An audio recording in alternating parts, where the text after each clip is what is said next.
Have you ever had a big idea for your farm business, but you didn't act on it because it felt too overwhelming or risky?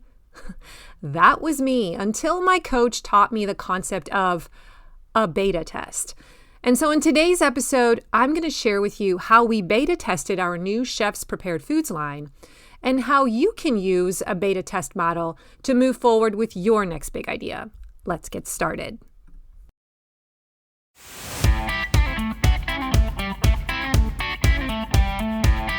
Hey there, this is Corinna Bench, and welcome to the My Digital Farmer podcast.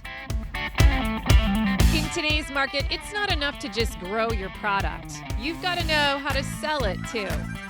Welcome to the My Digital Farmer podcast, where we reveal online marketing strategies and tips to help farmers like you get better and more confident at marketing. Learn how to find more customers, increase your sales, and build a strong brand for your farm. Let's start the show.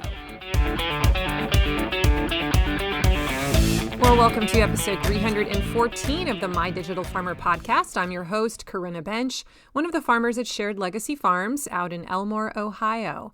I'm also the founder of MyDigitalFarmer.com, which is all about trying to help other farmers like you get more confident in your marketing and sales strategy so that you can grow a profitable business. How's everyone doing today? Welcome back to the show. A big shout out to all of my regular listeners. And if you're new to the show, thank you for being here today and checking me out. Make sure you subscribe to the podcast if you end up liking it. I always tell newcomers to go check out my first 10 episodes, especially if you're kind of new to the marketing lingo, because I designed them to be an on-ramp into the marketing space. You could also get onto my email list, because when you do, I'm going to make sure you become an expert pretty quickly. I'm going to drip out an email to you about every 5 days for 3 months. I'm going to share with you the key teachings and principles you need to know, the framework of marketing, some tools you need to have in your toolkit, people you should be following, resources I'm going to give you. It's really good. You can subscribe to that for free at mydigitalfarmer.com/subscribe. Today's episode is sponsored by my friends at LocalLine, the best sales platform built for farms. LocalLine is the most comprehensive software for farmers and food hubs that's out there, selling direct to restaurants, schools, wholesale buyers, running a CSA, and more. With features like e-commerce, automated inventory management, they have subscriptions, a box builder, point of sale, and more. LocalLine helps you grow sales, it saves you time, and streamlines your operations. In fact, on average, this is cool, farms that use LocalLine grow sales by 23%, and they increase their average order size by 9.5% annually. So, ready to switch to sales software that does it all? LocalLine has no setup fees, no sales percentages, and your onboarding manager will migrate your storefront for free, so you'll be up and running in no time. As a podcast listener, LocalLine is also offering a free premium feature for 1 year with your subscription when you use my coupon code MDF2025. So to claim it, go to mydigitalfarmer.com/LocalLine and then enter that coupon code MDF2025. Don't wait. Start your season strong with LocalLine today. And now back to the show. Today, I want to talk to you about how to start a new project in your farm business. Raise your hand if you've ever had an idea for a new product line or a new bundle package or a whole new enterprise. Maybe you've thought about turning your farm into an event venue for weddings, but it seems a little overwhelming, complicated. There's a lot you'd have to learn. You're not sure you'd make money, but you're intrigued and you have energy for it and you want to give it a go. But you have these different thoughts and emotions that are at war with each other inside of you. There are so many times in the history of our business where we have wanted to start something new, where we have felt a spark, energy to go a different direction. And we've often hesitated and put it off a long time because we were afraid that it would go badly. We were afraid it would fail. We were afraid we'd run out of money, or it wouldn't make money, or it would be hard, or we would look dumb, or we would make a mistake. And today I want to address this mindset issue that comes up. And I want to offer a solution to you that has been helpful for us as a business. We've been using it a lot in the last 18 months, and it's really unlocked some doors for us. And it's this idea of the beta test. This was a concept that was introduced to me by my coach, Rebecca, a couple years ago when I started working with her, and I was trying to develop the farm marketing school product line. And I was just really overwhelmed by it and scared of it and not sure it would even work. And she said, why don't you put a container around it? And I was confused by that response. And what do you mean, put a container around it? And she elaborated, well, why don't you take a very small portion off of this idea, test it on a small scale, and see how it goes and see what you learn from it. Play in the sandbox. And it gave me so much freedom to attack that particular project from a place of play instead of a pressure and a have to. And I have since adopted that strategy on a lot of other projects in our farm business as well. And frankly, even within our own personal life, it's something that I use to coach my children a lot when they have to try something new or they're scared of doing something. And I encourage them to look at it as a beta test. Well, hey, let's take the pressure off. Is there a way that we can make this into a short-term type of project that we just look at with curiosity and try to learn from it and gather data? Most recently in our business, we had this pull to try a value-added food line. And unfortunately, we don't have the capacity, the facility to create the products ourselves. And so we explored this idea of working with a chef who we would sell our vegetable product to, and then he would make prepared foods out of it, a frozen foods line, sell them back to us at a wholesale rate, and then we would sell those to our customers. And we were really excited about this idea. We wanted to explore it, but we came up against all those same feelings, right? Of, oh man, this seems like a big deal. There's so many steps that we'd have to figure out. What if it doesn't work at the end of it? And we realize it's not going to make us money. And it almost exhausted us and we just didn't even want to try it. But we decided to look at it through the lens of a beta test. And we asked ourselves, well, how could we beta this? How could we run it on a small scale and test it out and see if it has wings and work out the kinks, see what the kinks even are, and minimize our risk? And so that's what we did. We decided to treat it like a beta test. It immediately took the pressure off. And suddenly the first steps to trying to complete the project became clear. And the first one was, hey, let's talk with the chef, see if they're even interested. And just piece by piece, the elements kind of fell into place. And we are now, as I record this, we are now in week 2 of our beta launch. We decided to launch it as a 4-week trial, so a chef's club for 4 weeks. This isn't actually how we're ultimately going to try to do it in the main season, but we wanted to get a group of people to commit to this product for 4 weeks in a row so that we could reach out to those clients every single week and get their feedback consistently, right? So they'd have 4 different chances to experience the product in a slightly different way. What are the themes and the patterns they notice, and then use their feedback to help improve each week. And it has been amazing.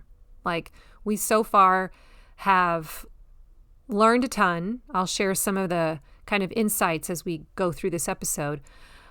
But it has empowered us. It has gotten us excited. It actually broke the log jam too. We took action. It made us take baby steps forward.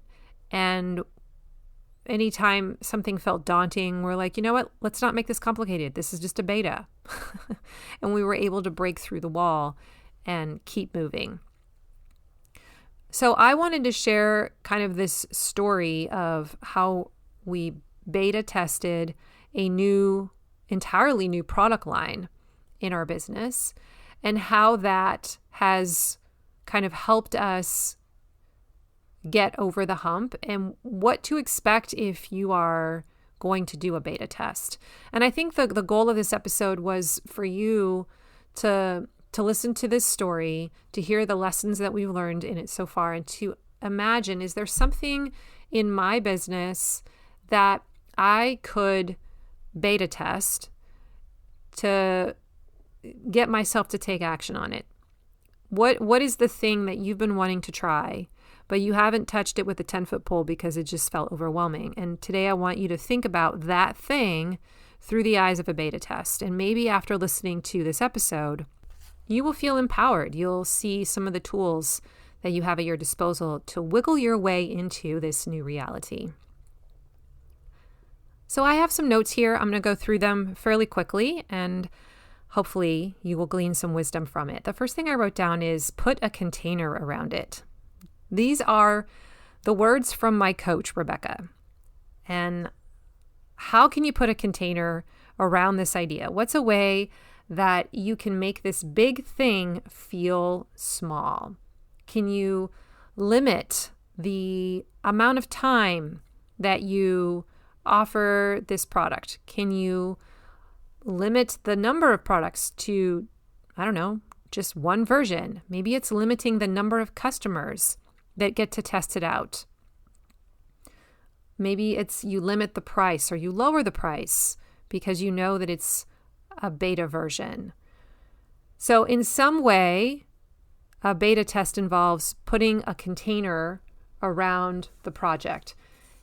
One of the things I want you to think about is setting a goal for your beta test. So is the goal just to figure out how many hours it's going to take to pack this particular product line? And that's all the information you want to figure out by doing the beta test. Or maybe you want to work out the workflow issues that come up when you try this new thing, and you need to just identify what they are. And that's the goal of running the beta test. So I encourage you to come up with one or two goals that you are specifically looking at, because you will then be measuring data and looking at the project through that lens the whole time. Make sure that that's clear. The second thing is to announce this launch or this new product. And by that, I mean, take action, schedule it, put it on the calendar. And when I say announce it, like I announced it publicly, I said, we're doing this thing 2 weeks out before we wanted to actually sell it. I told the world we were going to do it. And by doing that, it forced me then to actually follow through. It forced me to take action. I always say that action leads to more decisions later. And sometimes things don't change in our life because we simply don't take action. So I encourage you, once you decide you want to do this, tell someone else, put it out there publicly, and that will force you then to get the ball rolling, and you'll have to make some version of the beta test actually happen. We did that with our customers. We announced that we were going to kind of sneak peek that we were going to do this prepared foods line. And once word got out, it was like a firestorm. Everyone got really excited. And then I kind of looked at Kurt and said, well, I guess we're doing it because everybody's asking us about it. So we better figure this out. Also, tell your customers that it is a beta. This may seem obvious, but I don't think this is something you should hide. And in fact, as I began to pitch this Chef's Club offer to people, I noticed that I began to talk a lot about how I was inviting them to be a beta test person. It was almost like I was positioning it as an honor to be asked to be a beta tester, that it was a privilege to help us build the future of this cool new thing, of this new line. Don't you want to be a part of history, is kind of how I positioned it. And so it almost felt like the cool thing to do. A lot of people ended up signing up for it, more than I expected. And I think that part of it was because I was very open about, hey, we're trying to figure out this new product line and we want to test it on a small scale. We're looking for a very special group of people who are willing to be pioneers with us, and we're probably going to make some mistakes along the way, and we need you to give us feedback and help us get it just right. It's only going to be 4 weeks. Who's in, right? So that kind of a language casts vision. Now they're a partner in this project. And then, of course, we have to make sure we ask for their feedback every week and take that into account. But I think it's a great idea to tell your customers and invite them to be a part of the beta. This also sets the expectations for them that you are possibly going to make some mistakes. And so when you do, it's not a big deal. It takes the pressure off you to knock this out of the park. You tell them, hey, we're probably going to make some mistakes. We need you to point them out and help us along and figure this out. And now you're not worried about upsetting them when you actually make a mistake in the process.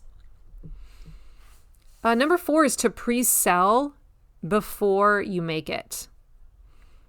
This is if the beta test is a new product line like it is for us, then this principle applies. If you can pre-sell it before you actually build it, what this will do is it will validate the idea in the first place.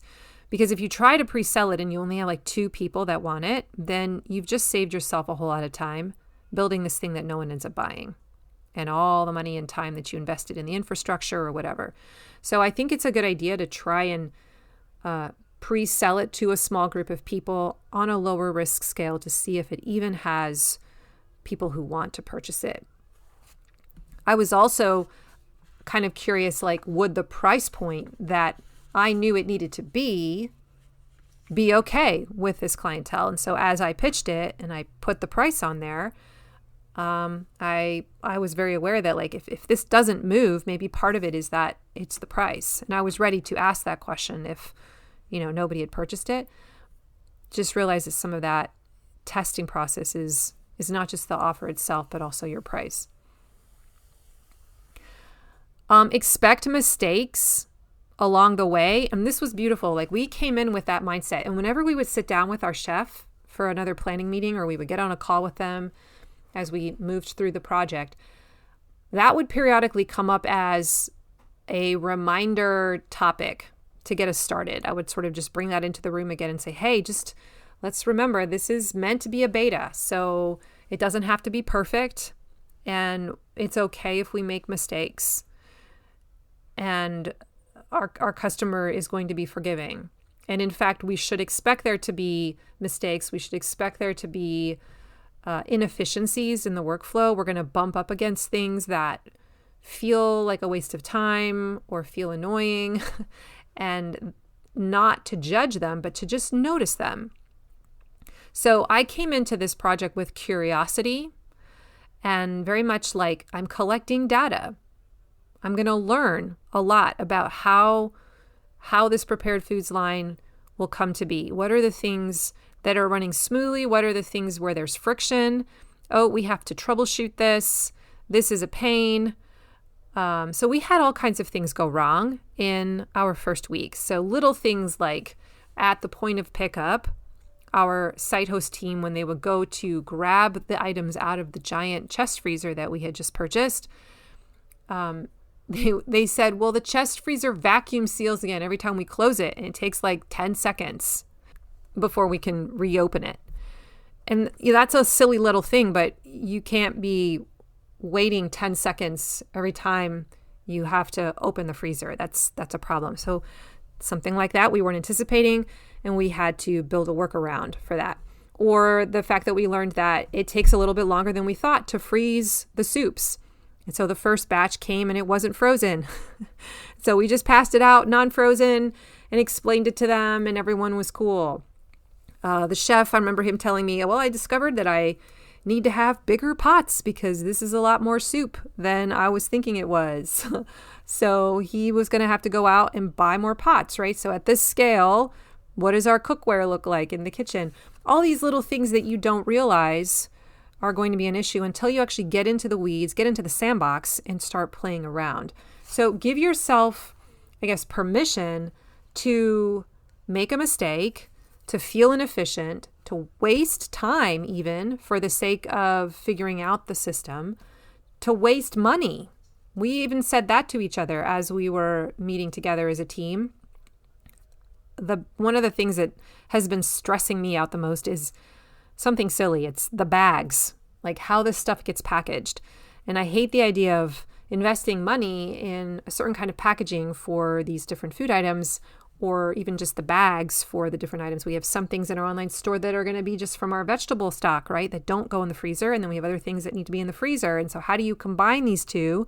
What kind of bags do they need? And I don't want to go spend all this money on stuff and then realize, oh, it's just not quite the right volume sized bag, right? It really needs to be a little smaller, a little bigger, a different kind of material.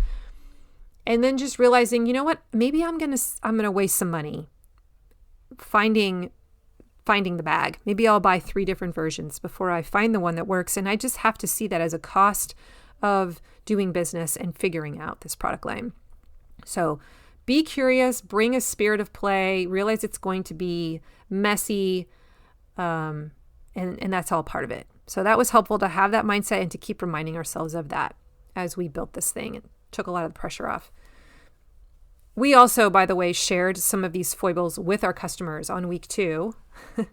And I just found many of them found that humorous. I found that it was a way to connect with them, to show them, hey, in the spirit of being creative, like here's what we're doing over here. Here's what we're learning. What are we learning from you? Share your feedback here with us. So we were testing out workflows, like how do we pass out the product? How long will it take to actually pack the product? How do I build my checklist so that it's clear that there's refrigerated products and frozen products? Like I had to think that through. How do we set up our communication flow between the chef and ourselves? Ultimately, we want to turn this into more of a week-by-week inventory line. So we just put in an order with the chef and say, hey, we want a standing order of this many pot pies, this many gratins, this many breads, whatever. And he just brings it to us every couple of weeks, puts it in our freezer inventory. We bills us, we pay him, and then it's our liability to try and sell it, right? So we have to figure out a way to communicate so that I know how much is in my inventory if he drops stuff off, and then how much I remove, so we can be kind of in the moment and making decisions in real time. So that's a system that eventually has to scale, and we have to practice that now and figure that out. What's coming up for us, the timing of it all, things like that. COGS, cost of goods sold. What is the price that people are willing to pay? Is the profit margin good enough for us for some of these products, or we just won't offer them?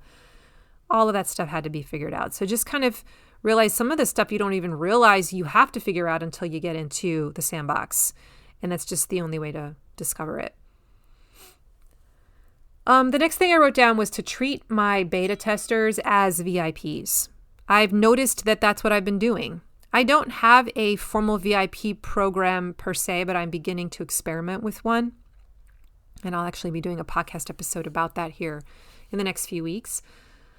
But I've noticed that I've been treating these 50 plus people as special people, right? I appreciate that they took a risk on me. And on the first week, we gave them a bonus gift of some salts that our chef put together, tasting salts. I think next week I'm going to bake a cookie for everyone.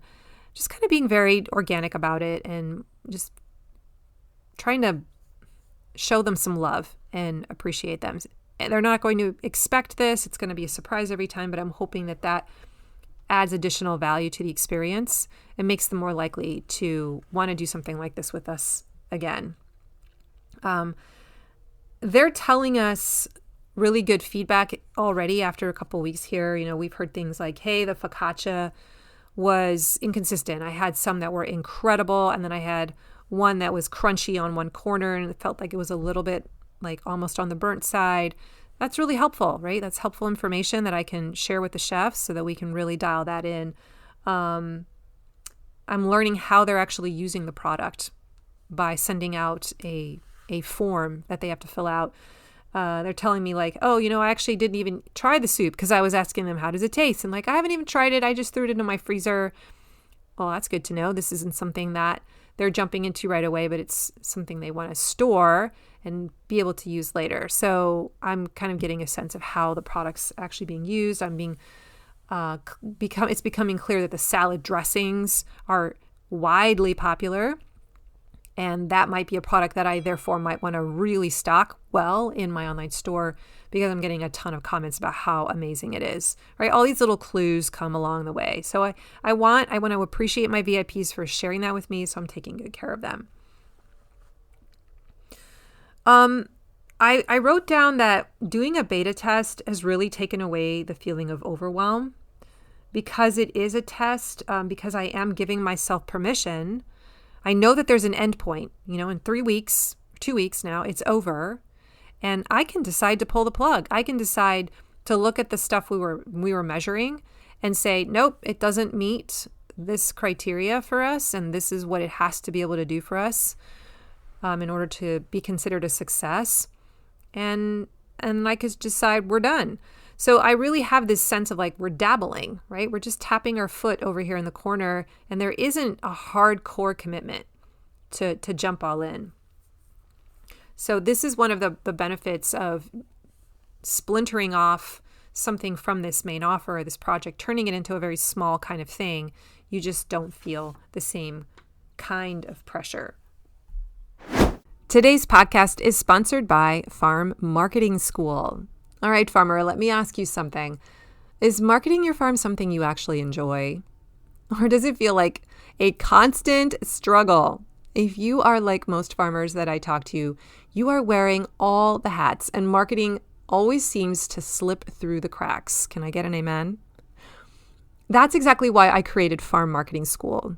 It's an online membership designed to help farmers like you build a simple, repeatable marketing system that actually works. Inside, you'll get bite-sized, step-by-step projects that make marketing easier. Each month, you pick what to work on, like writing better sales emails or improving your website copy or setting up your online store. And I walk you through exactly how you should be doing it. And you're not doing this alone. Every month, we have a live Zoom meetup where you can ask me questions, meet other members of Farm Marketing School, get coaching, and hear what's working for other farmers. It's like having a farm marketing mentor in your back pocket. This isn't some long, overwhelming course. The projects are designed to be completed in under 30 days, so you're making steady progress without it taking over your life. So if you're ready to stop winging it and finally build a marketing system that brings in steady sales, come join Farm Marketing School today. Sign up for your first month and see what a difference it makes. Go to mydigitalfarmer.com/FMS to get started. And now back to the show.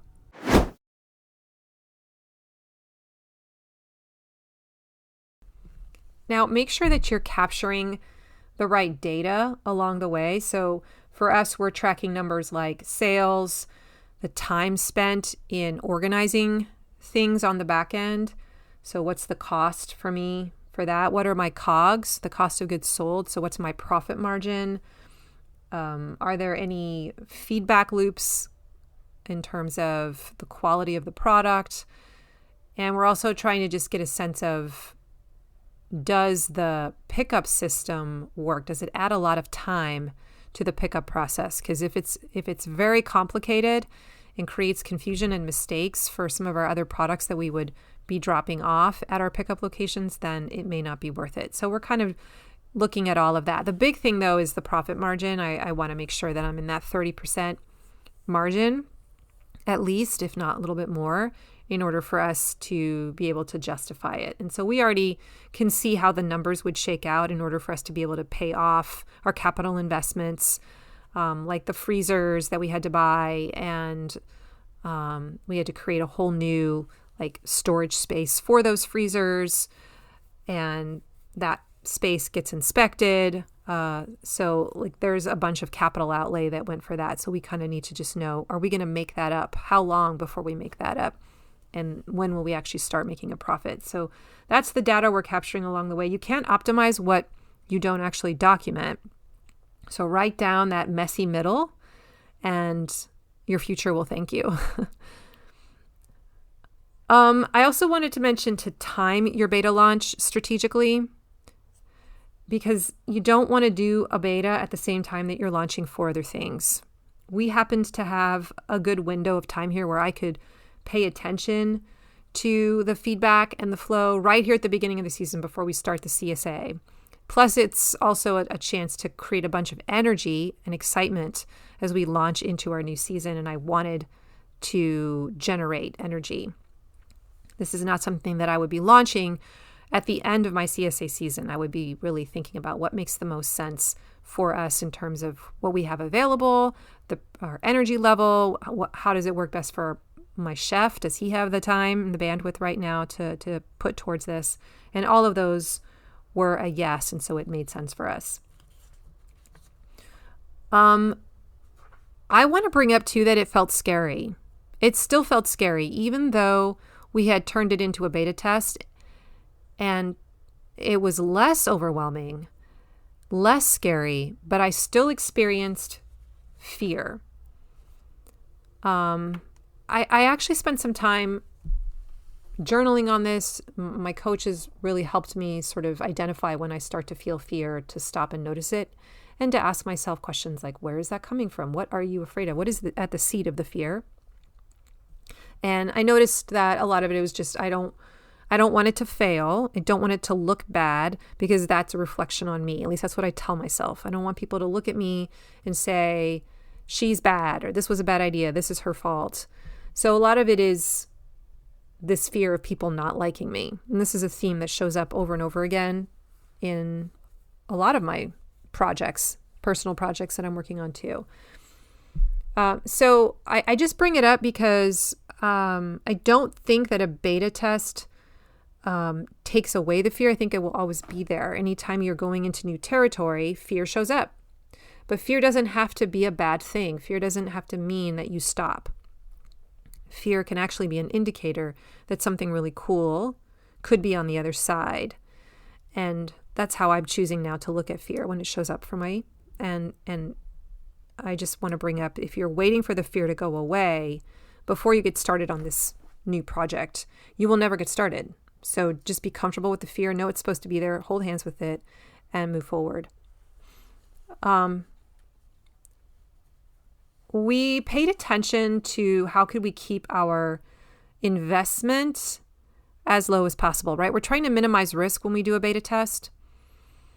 So we were thinking about our capital investments. For us, we were going to have to buy a reefer, 3 freezers. There was the time involved in figuring all this out, learning the rules of value added, the inspections, having an inspector come out, building a plan for our space where we would be packing it, all that, right? And then the chef had to do it over on his end too. And the whole time we were doing this, I'm like, okay, at what point do we cut our losses? Like, are we still feeling like this is going to go somewhere? And when Kurt ended up telling me that he bought a more expensive reefer than we had originally budgeted, we justified it by saying, you know what, this reefer is in amazing condition compared to the other ones we were looking at. And so we know we could easily sell this one if this project scales or if it doesn't work out. And so when we looked at it, like what's the resale value of these freezers, of the reefer? Like, are we really all that much out a bunch of cash if this doesn't work out? And we realized, no, you know what, there isn't much of a financial risk here, maybe a little bit. Most of it would be our time. And so it just felt like a good fit. So just be asking that question, like, how can I minimize my risk by keeping it small? The final thing I want to say here is to make sure that you are debriefing, you're evaluating the project. So when it's over, it hasn't happened for us yet, but we are planning on taking some time to reflect once the beta wraps up and ask ourselves what worked, what flopped, what did we notice, What did our customers really value? And almost like writing a short post-mortem to document the whole thing. Because a beta test without a reflection is just an experiment. But a beta with a debrief is a business lesson, right? And we will then make decisions based on that debrief. We'll know how to move forward. What should we tweak? What stays the same? And I can't wait to learn the lesson from this test. So today I want you to think about what can you turn into a beta. Maybe it means adding a CSA trial membership, and you offer a 3-week mini version of your CSA for new leads who are on the fence, and you just use it to test a new workflow or retention, how you onboard people. Maybe it's trying a new product bundle, where you curate 5 bundles and you sell them to your email list. So you even limit who you pitch it to. And you just see if people on your email list will buy it and get feedback on what cuts people liked, how sensitive the price was, the packaging, etc. You could offer a subscription add-on and beta test that for 4 weeks sometime this summer, and then build it into your full CSA season and just get feedback on the delivery logistics or on the consistency of the product. Maybe you could test a loyalty program or a VIP tier. Handpick 10 of your best customers, run a secret VIP pilot project, and see how often they shop, how they respond to the perks. Maybe this is the summer that you try out a new sales channel, like an online store with Local Line or another platform, and you roll it out with just one pickup site. You don't have to get complicated. Just do it for one location, limit it to a few items, and automate the first step. Keep it as simple as possible and just learn the ropes and see how it goes. Maybe you want to test if your farm could be an event space. You could have weddings at your farm. And rather than jumping all in, you could offer it to a single special occasion customer, a one-off pilot, right? A friend, a loyal customer, a nonprofit group that needs a venue, and you just give them a discount in exchange for honest feedback, in exchange for the photos, for a testimonial, and then take a survey at the end to get their experience. Yeah, so many examples. So I could go on, but like, what is something that you want to try, and how could you turn it into a small beta test? I want you to play in the sandbox. I want to give you the freedom today to develop your marketing sales channels, to develop new products, whole new like marketing outlets. And what if you inched your way? What if you wiggled your way into that new identity simply through a pilot project or a beta test? I think you will be pleasantly surprised. So that's my challenge to you, to find one thing this main season that you could beta test and see what you learn. Tell me what you did in a few months. Give me the results and see if it helped you create a whole new thing. I think you'll find that you will suddenly become very productive. You will create energy for your brand. You'll get excited about doing things because you're coming from a place of energy, and you'll actually take action because you're breaking it up into a smaller project and you're taking the pressure off. Good luck, my friends, and let me know how it goes. Before I let you go today, I want to make sure you know that beginning June 1st, I am starting a new project inside of Farm Marketing School. For the month of June, we are going to be focusing on social media. And I have created a brand new project called the Social Media Planning Project. And the idea is that within 30 days, you will build a social media planning system, and you'll have 30 days worth of posts ready to go in the bag. I'm super excited to put this together. I've been wanting to make a project about social media for many years, and I finally did it. I'm going to run it as a live challenge. So anybody who's inside of Farm Marketing School will be able to go into that project. Each day I'm going to drop a new, very short video that teaches the next kind of mini concept of the day, and then you have to take action on that. You have to do a little homework. Post something in the style or using the the tool that I've given you or the resource that I've given you. And basically over the course of 14 days, you are going to learn the system for how to put together a really great social media system, planning system. So if you want to be a part of that fun, and there's going to be a lot of live elements going on in coaching, you should join Farm Marketing School this month and give it a test run. mydigitalfarmer.com/FMS is the place to go, and I look forward to seeing you inside. Today's show notes for the episode can be found at mydigitalfarmer.com/314. If you liked this episode, please share it with a farmer. You can text them the link, or you can go to Apple Podcasts and leave me a review. That actually helps more people find out about the show in the first place. Don't forget, you can also get onto my email list because I have some free stuff to send your way to make your marketing even better. And you can get that by subscribing for free at mydigitalfarmer.com/subscribe. Don't forget, I'm also on Instagram at mydigitalfarmer. I'd love to connect with you there. I like to show up in stories especially. And thank you for joining me today and giving me a shot. I appreciate it. Have an awesome week. Remember, I believe in you, and I'll see you next time. Bye-bye.